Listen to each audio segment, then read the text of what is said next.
How does the creative spirit help us deal with trauma?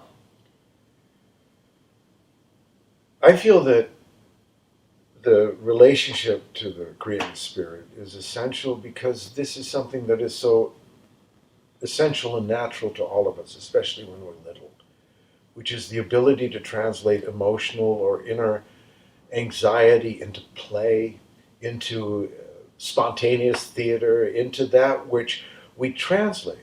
And we have a language for, because we realize that at that age it's not about words, it's not about figuring things out theoretically, it's much more about the immediate dealing with trauma, dealing with how to make sense of things in a world that is all new and one doesn't know how to deal with. And I started to realize in my own life, my artist side, which was never to be an artist, I was an actor. And I was gifted in a way, I think, because I had a father who would always say, when you can't talk about something, paint it. And I heard that from a very early age. I didn't really even know what it meant. I heard it so early on. But I started to understand when I was a teenager and I started having nightmares and my unconscious dumped in on me, essentially throwing me into nightmares, throwing me into out of body experiences, sleep paralysis, and things that didn't make sense. So it created a traumatized state. But I began to, because of the traumatized state, I invented my first mantra. I didn't realize I was doing this, but I was 15. I had unconscious fears of mutilation, of blindness, of tongues being cut out. I really had this inundation of would you say, the deep unconscious, the fears of it. So I started just as a tool builder to say, I need to have a countervailing input when these waves hit me. So I started to say every time the trauma would hit, I love my eyesight, my mind, my body, and my health. And it would come back and I'd say, I love my eyesight, my mind, my body, and my health. This would help me center myself. Otherwise, the furious thoughts and energies would try to pull me out of myself.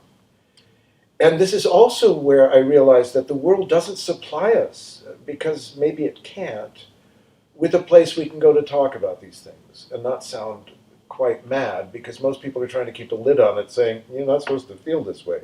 You're not supposed to have these experiences. And the inner self says, yes, but I do. And then we don't talk about it. We put a lid on it. We try to bury it somewhere. And for some, that it can't be buried. There's always something like oil that just percolates up and will find its way into us. And that's why I started writing and journaling. I started drawing and sketching, not to be an artist, but to actually fundamentally address the questions of how do I create some way to communicate with the things that can't be known directly, but churn inside of us. In other words, if you have music inside of you, how do you create the tools to let it out? How do you trust this other language that doesn't know what it is oftentimes until you figure it out, and together it becomes something through you? And that's why trauma, I realized in my life, has been the trigger of much of my art. That much of the trauma that led to my tarot was in the mid-'80s, the realization that there was a collapse in the belief of political resolutions, that was the beginning of what we are experiencing now, meaning that there was going to be a show put on that really wasn't going to be dealing with rudimentary or root ideas. It was, if we could entertain ourselves into submission, we will be fine. We'll just distract ourselves. And I realized I didn't want to be distracted. I wanted to ask questions, but I realized no one else was going to do it, so I had to do it. And that's what led to my discussion groups, which led to my 17 years of work on the tarot. And then the towers collapse in New York. There is the trauma of really feeling hated, feeling profoundly that these energies are not revocable. You can't fix them. There's been a collapse. And from that, then this environment, the hieroglyph of the human soul, emerges. And shortly after this began, not a few years into it, my father died, and then my wife Carla had a stroke. So all of the senses of guarantee went away. The trauma of life could be over like that. is there. And just a few years before that, my mom had died, and I said to her, I said, Mom, how long does life seem like it's been? And the last thing she said, as she looked at me, she smiled, she said, it seems like it just began. And she died. And it hit me like a ton of bricks. Life is over like that. Like that. And we think it's about surviving into another day just to survive. And the question of art, the question of dealing with trauma with the creative spirit is, it's not just about survival. It's what do you do with the despair?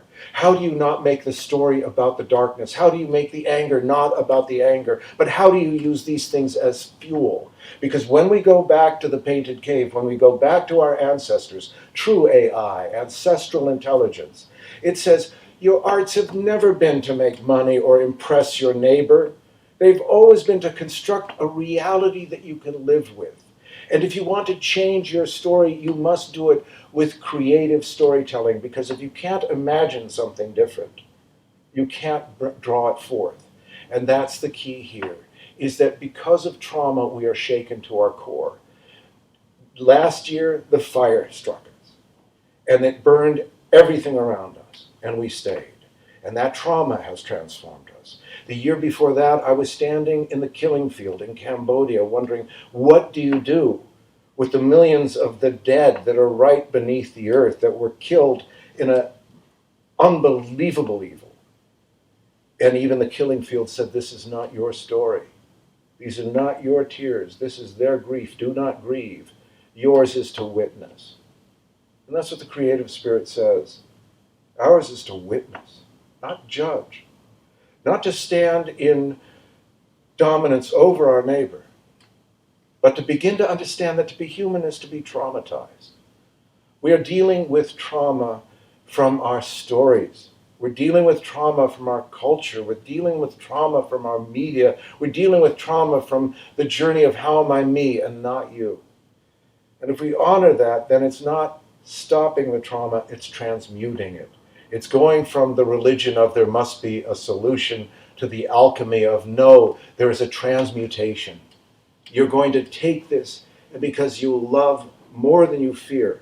And that's why intimacy is important. It's where you can control the environment and say, at least here this matters. And that's where the creative spirit shows up and says, when you understand the trauma you carry is human trauma. It's yours, but it's human. And as you deal with trauma, as you transpose it into something, maybe a letter you never actually read to anyone else but the creative spirit, let it know it matters. Let the creative spirit say, I hear your whispering, and I know you're hurting. So together we'll find a way. And it won't be to impress the neighbor or prove anything to anyone else. It'll be just you and me. And you know what? It won't be about just survival. It will be about taking this instrument of difficulty and finding music, even if the music is just you and I alone in the forest.